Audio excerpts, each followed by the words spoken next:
各位安康生活的朋友好，我是陈正浩，请你花3秒钟拿出身份证，找到左边的7到第10位的4个数字，你的出生年份。如果今年减去它已大于等于65，那么恭喜你，政府每个月为你准备的一笔固定福利已经可以领取了，只要符合条件，从65岁起每月可领，持续终身，总额可能远超你的想象，但很多人因不了解或怕麻烦，让这笔钱一直留在政府账户，非常可惜。在详细解说前，若你觉得这信息像找到一份隐藏存折，请务必订阅安康生活，打开小铃铛，我们会持续为你挖掘生活保障与健康资讯。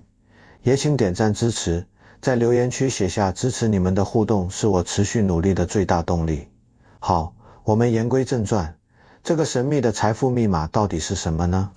它听起来好像很高深，其实一点也不，就是你身份证上最重要的那4个数字，你的出生年份。为什么简简单单的出生年份能变成领钱的钥匙？这里面的道理就是社会对我们长辈的关怀和回馈机制。政府很多重要的福利和补助都是严格和年龄挂钩的，这就像人生的一个个里程碑，到达了某个岁数就能解锁对应的福利包。你的出生年份就像一张门票，直接决定了你什么时候有资格走进这个福利大厅，把那些该拿的属于你的东西一样一样领回家。很多人一想到养老钱，思维就固定在一个框框里我一辈子种田做家庭主妇打零工，又没在公司上班，没缴过劳保，老了肯定没份，只能靠子女或自己老本了。如果你也这么想，那可能就亏大了。今天正好就要帮你打破这个思维框框。政府除了我们常听到的劳保退休金，还为我们广大没有固定雇主的同胞，特别是为家庭主妇、自由职业、农夫朋友，以及年轻时没机会加入劳保的朋友，准备了另外几笔非常重要的养老保障金。这些钱不是施舍，是权益。不需要你年轻时有多么显赫的工作，只需要你符合年龄，并且知道怎么去申请。今天正好就帮大家好好的仔细的从头理一理，只要你的出生年份达标，这几笔钱你都有机会领到。我们一笔一笔算清楚。第一笔也是最核心最长期的一笔钱，叫做国民年金老年给付。这个我一定要用最大的耐心重点讲，因为太多人把它和劳工退休金搞混，或者根本不知道它的存在，结果错过了申请。我用最白的话解释一下，你可以把国民年金想象成政府办的一个大型互助会，专门照顾那些没有参加劳保、公保、军保、农保的朋友。只要你曾经是这个互助会的会员，缴过国民年金保险费，累积了年资，那么等你年满65岁这个法定请领年龄的时候，你就可以开始每个月从这个互助会领一笔钱。这笔钱是活到老领到老的，只要人还在，政府就会按月会给你，变成你晚年一个非常稳定的收入来源。这才是身份证出生年份送给你的第一份，也是最重要的一份大礼。那大家最关心的问题来了，这笔钱具体有多少呢？它可不是随便定的，有一个公开透明的计算公式，而且政府会用一个对你最有利的方式来计算。公式有2种， A4 是括号月投保金额乘保险年资乘 0.65 括回加目前的基本保障金额4049元括回，B4 是月投保金额乘保险年资乘 1.3 括回。政府会自动帮你计算这2个公式，然后把金额高的那个发给你，这非常贴心。我们举个例子来算算，你就明白了。假设王阿姨国民年金缴了12年，目前的月投保金额是19761元。我们用 A4 算，括号19761乘12乘 0.65 括回加4049等于1541加4049等于5590元。用 B4 算，19761乘12乘 1.3 等于3083元。你看 A4 算出来5590元，比 B4 的3083元高得多，所以政府就会用 A4 每月发给王阿姨5590元。这里面最暖心的部分就是那个基本保障金额，也就是公式里加上的那个4049元。这意味着什么？这意味着就算你因为加入时间晚，保险年资不长，但只要符合领取条件，你每个月至少都有这好几千元的基础保障，这是政府给你的托底保证。而且这个基本保障金额还会跟着物价指数上涨调整。2024年就从3772元调高到4049元，调幅达 7.34%， 就是为了不让钱变薄。你想想，从65岁开始领，假设领20年，5590元乘12个月乘20年等于超过134万元。这绝对不是一笔小数目，是实实在在可以改善晚年生活的养老金。这里有个特别重要的情况，我要用最大的声音提醒大家，如果你家里的长辈在国民年金这个制度开始的那一天时，就已经年满65岁了，而且在台湾有户籍，最近3年每年都住超过183天，同时没有再领政府全额补助安置，没有领其他军公教育退休金或相关优待，那么他很可能符合资格，可以直接每月领3772元的老年基本保证年金。最关键的是，领这个钱完全不用缴过任何保险费，这是政府给当年已经高龄的长辈的一份直接关怀。所以家里有在2008年时就已超过65岁长辈的，一定要立刻去户籍地公所的社会课或民政课问清楚，这笔每个月3000多的钱，千万不要因为不知道而错过了。第二笔钱是几乎人人都有份，充满节日喜气的重阳敬老礼金。这笔钱和国民年金的性质完全不同，它不用你以前缴过任何1毛钱，纯粹是地方政府在每年重阳节前后，为了表达对长辈的敬意和祝福，额外发放的慰问金。只要你涉及在当地，并且年龄达到那个县市的标准，时间到了就会发给你，或者需要你简单登记一下。这可是每年都有的小确幸，是社会对我们长辈的直接问候。那具体能领多少呢？这完全看各县市的财政和规定，但普遍原则是年龄越大，领得越多，心意越重。我给大家举几个详细的例子，你听听看。像台北市做得非常细致，65到84岁的长辈可以领1500元，85到89岁领3000元，90到94岁领5000元，95到99岁领7000元，而100岁以上的人瑞更是可以领到1万元，外加珍贵的敬老礼品。新北市也不遑多让，65到79岁领1500元，80到89岁领2000元，90到99岁领5000元，而100岁人瑞最高可以领到2万元的大红包。再看桃园市，原本66到79岁领1000元，80到89岁领2000元，90岁以上领3000元。其他县市也多有规划，像基隆市65到99岁的长辈都有1000元。你静下心来算算看，假设一位长辈从65岁领到90岁，就算每年平均领2000元，25年下来也有5万元，这纯粹是额外多出来的祝福金啊！所以千万别小看它，记得每年重阳节前留意一下户籍地政府的公告，看看是要主动申请还是会自动入账。第3笔钱是给需要照顾的家庭雪中送炭的中低收入老人特别照顾津贴，这笔钱针对性很强，是给生活比较辛苦的家庭的一份实实在在的支撑。如果家里有长辈已经领有中低收入老人生活津贴，而且因为失能，日常生活需要他人照顾，经评估达到一定等级，那么这位全职在家照顾长辈的家人，每个月就可以向政府申请5000元的特别照顾津贴。请注意，这5000元是发给照顾者的，感谢他的付出，让他能有一点经济支持。这可是实打实每月5000元，一年就是6万块。对于必须持工在家照顾的家庭来说，能大大减轻经济压力。申请的地方就在户籍地的乡镇市区公所的社会课，他们会告诉你需要准备哪些评估报告和文件。除了上面这些直接发现金的福利，你的身份证出生年份达标后，还能帮你省下很多日常开销的钱。这省下的钱日积月累，不就等于赚到了吗？这叫开源节流中的节流。第一个省钱法宝就是敬老卡的交通福利。现在全台多数县市，只要你年满65岁，就可以申办敬老卡。这张卡功能广泛，搭乘市区公车、捷运，甚至某些地区的公共自行车，都享有免费次数或半价优惠。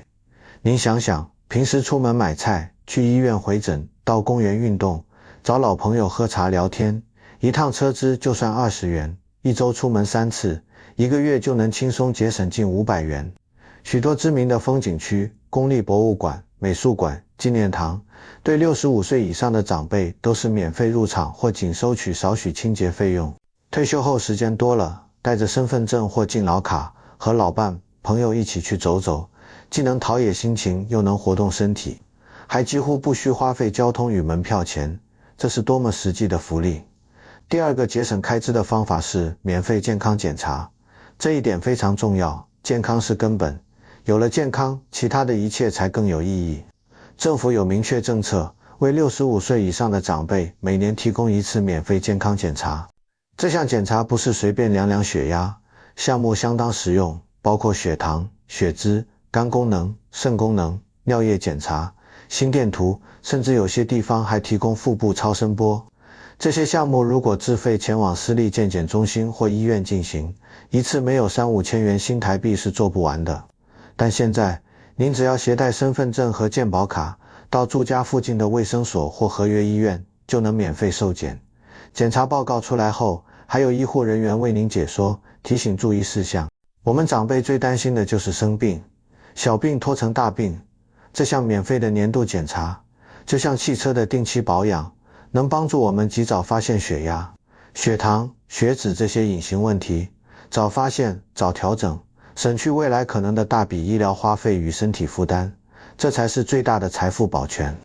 说了这么多福利，大家最关心，也可能开始有点着急的问题是，正浩啊，道理我都明白了，心里也觉得温暖，但具体该怎么申请呢？第一步该怎么做？别着急，我接下来就用最详细的步骤告诉您，保证清楚，让您知道从何入手。第一步，也是最重要的一步，确认年龄资格，请再次拿出身份证，用今年的西元年份减去您的出生年份，算出您的10岁。政府所有福利都依据10岁计算，不看虚岁，重点看看是否已满65岁这个关键门槛。如果家中长辈年纪更大，也顺便看看是否满80、90或100岁，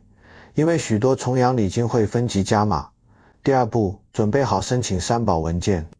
无论申请国民年金、敬老津贴或其他补助，基本都离不开这3样：本人身份证正本、最新户口名簿正本，以及您本人名下的银行或邮局存折封面影印本。目前超过90%的补助都是直接汇入指定账户，安全又方便。如果要办理中低收入长者生活津贴或身心障碍相关补助，记得将相关证明文件一并带上，事先把所有证件影印2-3份备用，能节省许多在公所奔波的时间。第三步，找对办事的窗口与单位，这一点非常关键，跑错地方就白跑了。大多数福利都需要向您的户籍所在地的乡镇市区公所提出申请，主要承办单位是社会科，您可以先打电话询问，或直接到公所大厅找到服务台或指示牌，客气的询问：你好，我想办理长者福利相关的申请，请问是社会科吗？到了承办科室，直接向办事人员说明：您好，我今年满65岁了，想了解一下可以申请什么长者福利，例如国民年金或敬老津贴。工作人员每天处理这些业务，都会为您说明。如果长辈行动不便，无法亲自前往，完全可以由家人或配偶携带双方证件及委托书代为办理，非常贴心。这里有一个关键动作千万不能忘记，就是年度验证。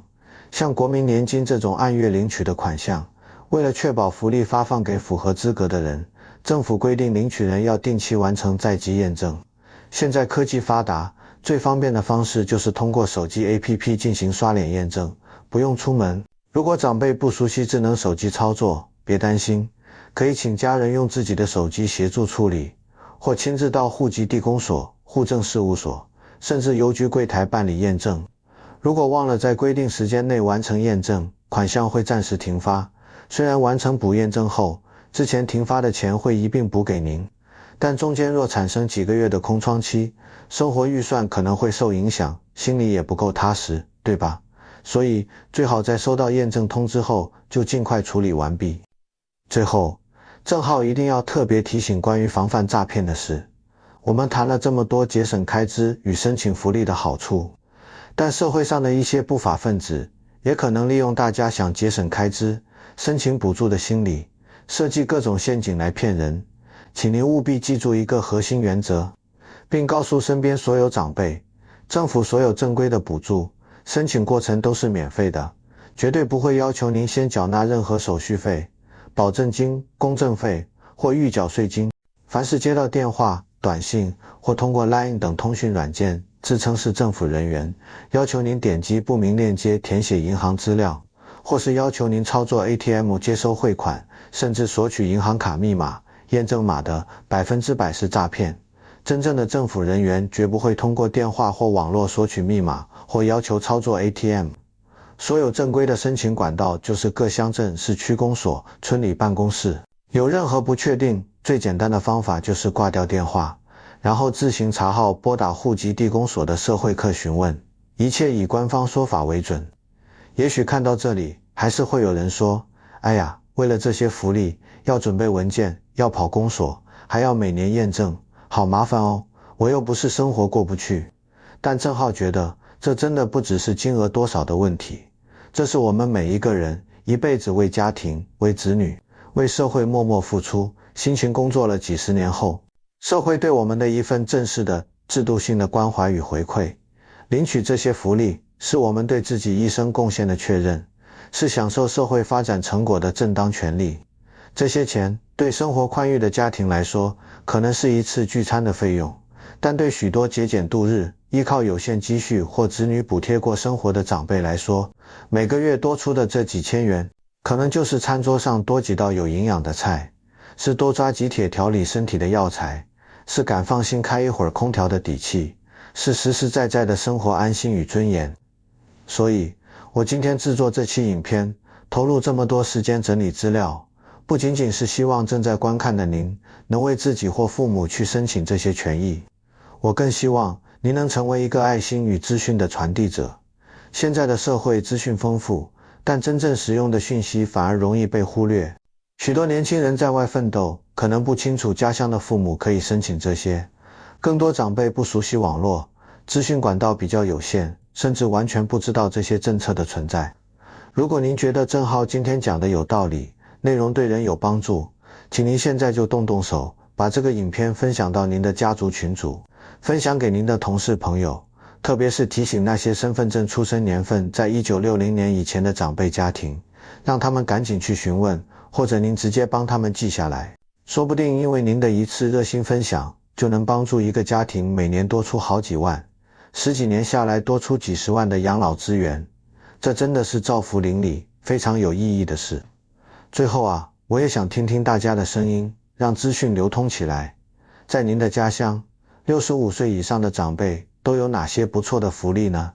是哪个县市的重阳礼金特别实惠？还是你们社区有办得很好、饭菜可口的长者共餐食堂？或是乡镇区公所有提供免费的法律咨询、健康促进课程、休闲旅游活动？